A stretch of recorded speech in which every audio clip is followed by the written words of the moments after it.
Fala galera, Dizascope, Douglas Gonçalves por aqui para mais um Divinamente, porque a gente quer aprender a pensar como Jesus pensa, a sentir o que ele sente, a ver a vida como ele nos ensinou a ver. E eu tô aqui com o doutor Jonatas. E aí, meu amigo? Como é que você tá? Tô muito bem, Pronto pra mais uma? Agora que tô aqui com você. Poxa, então vamos embora, porque hoje nós vamos falar sobre como lidar com emoções negativas. Como é que você lida com essas emoções que todos nós temos? Vamos embora, vamos aprender sobre isso.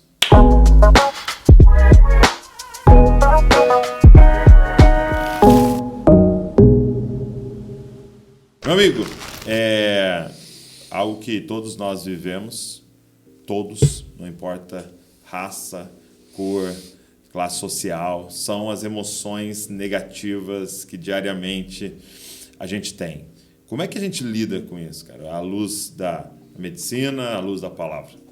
Sim, e talvez esse seja o grande desafio da igreja, porque nós somos corpo, nós somos alma, e dentro da alma tem esse componente emoção, e nós somos espírito. Agora, espiritualmente, nós já estamos redimidos em Cristo Jesus. Mas as nossas emoções, elas ainda são emoções humanas. A gente se emociona, a gente vai ter todo tipo de emoção. A gente já nasce com emoções. Emoções são um atributo divino. Chorando. A gente nasce chorando, exatamente. E tem 5 emoções primárias, né? São as emoções que dão origem às outras. A gente tem o medo, que é uma emoção primária, a gente já nasce sentindo medo, não precisa aprender a sentir medo, a gente já nasce com medo. A tristeza, a raiva, a aversão, aquele sentimento de repulsa, e a alegria. São as 5 emoções primárias, dá pra ver isso lá no filme Divertidamente, da Disney, né? São as 5 emoções primárias, eles fizeram já porque são as 5 emoções principais, primárias. A gente já nasce mesmo com elas. Elas não são construções que a gente vai tendo, elas são reações. A gente tem, são como se fossem reflexos diante de um estímulo. Um software que está instalado. Exato, está instalado. E Deus nos deu isso. Deus nos fez assim porque Deus se emociona. Porque as emoções são um atributo divino. Deus se ira, Deus se alegra, Deus se entristece.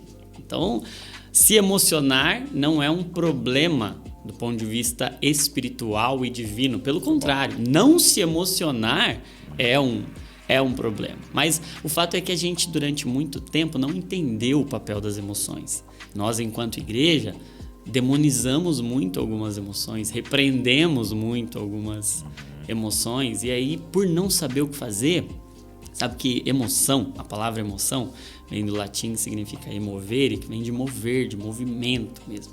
Então, emoção é um movimento interno que acontece. Eu comparo a emoção com três coisas, com uma onda. Imagina uma onda, você está lá na praia, a onda vem. Ela vem. Então, a emoção é uma onda química que acontece dentro da gente.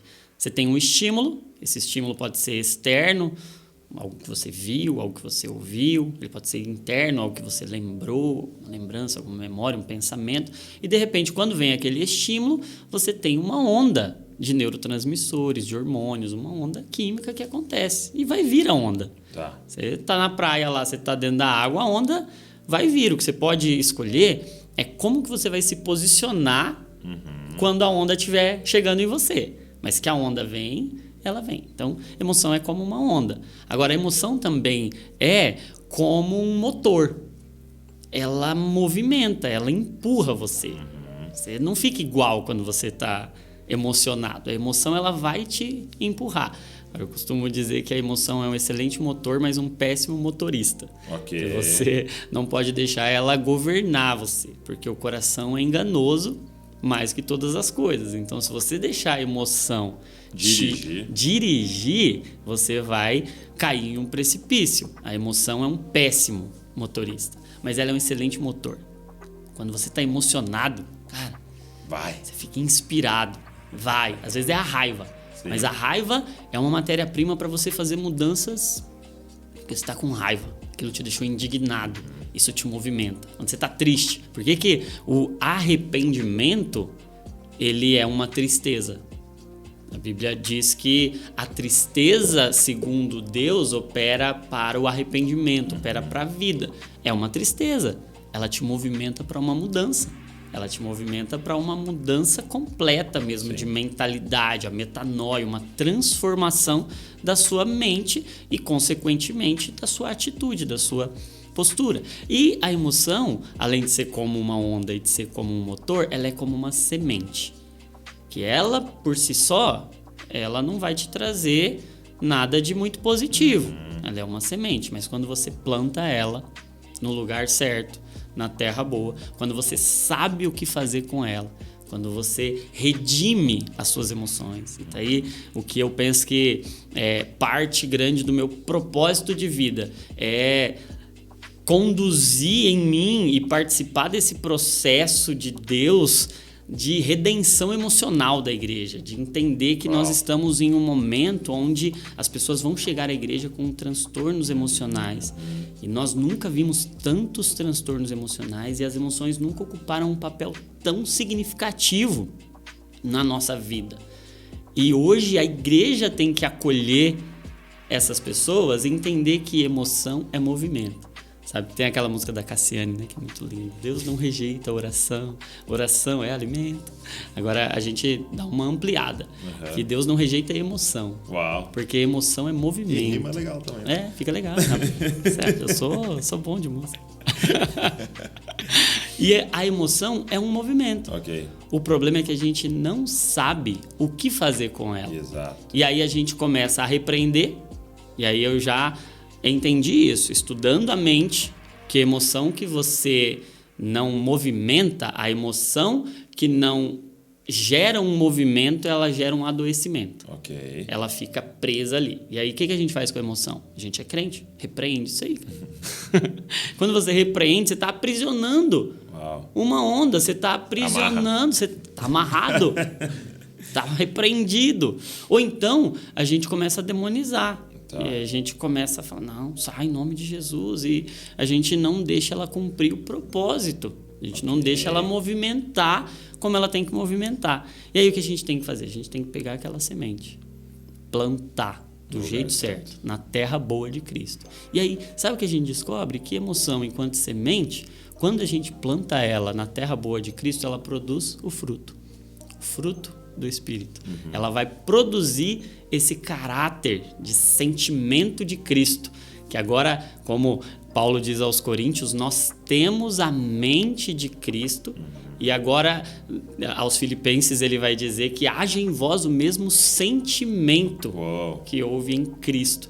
É essa a mentalidade que vai ser gerada quando a gente semeia as nossas emoções, quando a gente pega aquela semente e planta em Jesus. E aí eu quero falar de 4 hábitos. Como lidar com as emoções negativas. Exato, a gente vai pegar aquela emoção e a gente vai saber o que fazer. Então, primeira coisa que a gente tem que fazer, eu aprendi isso com a minha amiga Maíra, psicóloga do perfil Cristãos que Meditam. A gente estava conversando sobre gestão emocional e tem um passo a passo ali, em 4 passos, que para crente é infalível.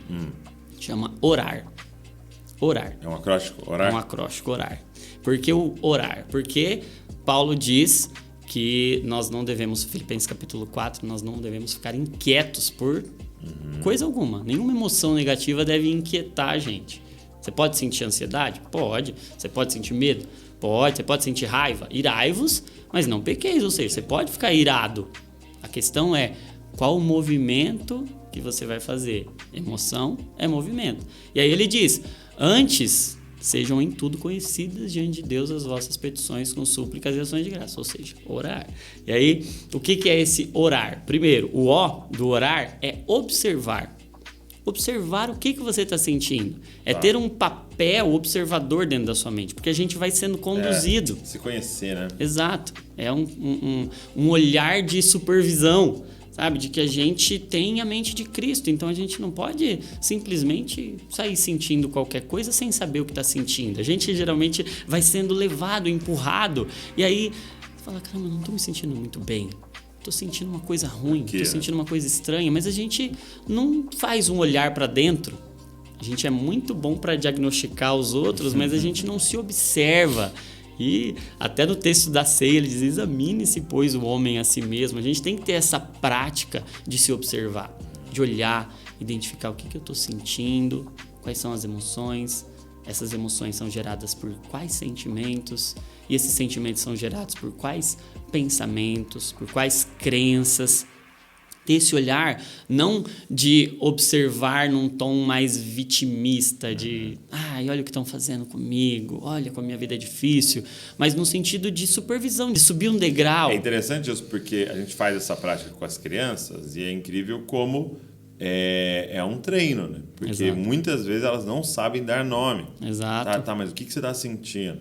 Ah, lá na escola aconteceu, tá, mas o que você sentiu? E ela para ali e ela não sabe dar nome. E muitos nós, adultos, não sabemos dar nome. Exato, a gente não aprendeu. aprende isso. Exato. E aí o R, depois de observar, é justamente isso, é reconhecer. Então, depois que eu começo a me observar, eu começo a conhecer. E sabe que isso é um treino. Eu só conheço você porque a gente passa tempo junto. E aí eu vou reconhecendo, aí eu vou começando a entender que tipo de emoção é essa, que tipo de sentimento é esse. Eu vou conseguindo, à medida que eu lido, que eu olho, que eu observo, eu vou conseguindo dar nome para ele. Isso aqui é uma frustração. Essa frustração teve origem nessa expectativa que eu criei. Isso aqui é uma mágoa, isso aqui é tristeza, isso aqui é um ressentimento. E eu vou começando a dar nomes. E quando eu começo a reconhecer, conhecer novamente, trazer... É um processo que eu gosto de sempre olhar para o jardim, né? Quando Deus diz, haja luz, a terra era sem forma, ou seja, caótica e vazia. Primeira coisa que Deus faz para colocar ordem no caos: luz. Haja luz. Esse processo de observar e reconhecer é o processo de trazer luz, jogar luz. Traga luz e começa a dar nome. O que Deus disse para Adão? Dá nome para as coisas. Dá nome para os animais. É nosso papel olhar para dentro da gente, para esse mundo interior e começar a dar nome. Dá nome para os bichos. Dá nome para os bichos. É isso. E aí, a partir daí, vem o terceiro passo, que é com A, que é o acolher. Porque o que a gente faz? A gente pega a semente e taca no lixo. Ok. A gente não sabe o que fazer com ela, a gente tem que acolher aquele processo. Não é acolher no sentido de se conformar, e não é um acolher no sentido de dizer, realmente, eu tenho razão, eu sou isso. É um acolher no sentido de acolher o processo. Okay. Acolher aquela semente como uma matéria-prima de algo que Deus quer fazer em mim. Deus quer transformar algo em mim e Ele usa aquela emoção para me transformar. O fruto do Espírito vai ser gerado em mim a partir daquilo. Uma mágoa, puxa vida, é a matéria-prima perfeita para que eu possa experimentar a graça, para que eu possa experimentar um coração gracioso, perdoador. Uau. Eu lembro de duas frases que eu ouvi na minha infância, que é exatamente o contrário, né? Falando para você não acolher, né? Então, todo mundo talvez ouviu, principalmente os meninos, né? Não chora. Exato. Homem não chora, ele não chora, para de chorar. Então tá dizendo, pega essa semente e joga no lixo. E uma vez eu ouvia, de vez em quando eu ouvia de diácono na igreja. Para de dar risada, a igreja não é lugar de ficar dando risada. Verdade, cara. E a gente foi aprendendo a repreender. Exato. E repreender uma onda, emoção que não gera movimento, vai gerar um adoecimento. A gente não sabe o que fazer com ela. E aí, depois que a gente acolhe, que a gente abraça esse processo, abraça o sofrimento, que a gente entende, Deus tem um propósito nisso aqui, porque todas as coisas cooperam para o bem. Deus está querendo me levar para algum lugar. E aí eu vou para o quarto passo, que é o R, que é o responder. E aí a minha resposta é, para onde isso me movimenta? O que eu faço com essa emoção? Eu vou responder de acordo com a minha fé, de acordo com os meus princípios, de acordo com aquilo que eu creio, mas eu vou correr e redimir as minhas emoções em Jesus. Eu vou lançar sobre Ele toda a minha ansiedade. Eu vou tomar uma atitude. Toda emoção precisa de uma resposta, precisa de uma atitude. Eu preciso fazer alguma coisa com aquela emoção. E a grande chave é, eu preciso fugir. Para onde eu fujo? Eu preciso lutar. Como eu luto? E aí, a oração é um ambiente perfeito para isso. A comunidade, a igreja. Pensa num lugar para despertar emoções em nós. A igreja.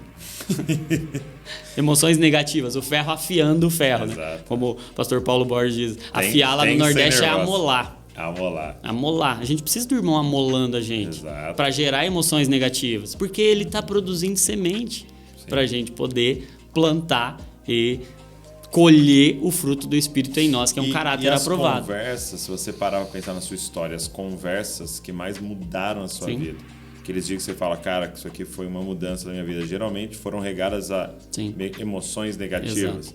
Né? Você estava mal e você falou, vamos ter essa conversa aqui que a gente precisa ter. É isso. Porque no meio da festa, né, a gente tem as nossas conversas triviais, mas é naquele dia da angústia. Se você pegar essa emoção e falar, vamos ter a conversa que a gente precisa ter, são dias de transformação. É o que Salomão diz, que é melhor estar numa casa onde há luto do que numa casa onde há festa. Porque ali naquele momento do luto você visita esse lugar de transformação, ali a mudança. Então a gente tem que, enquanto igreja agora, acolher emoções negativas, não fugir delas. Tem que ser tenso, tem que ser nervoso. Por isso que a gente tem tendão, por isso que a gente tem nervo. E acolher isso, receber isso como um presente de Deus e gerar um fruto que glorifica ao Senhor.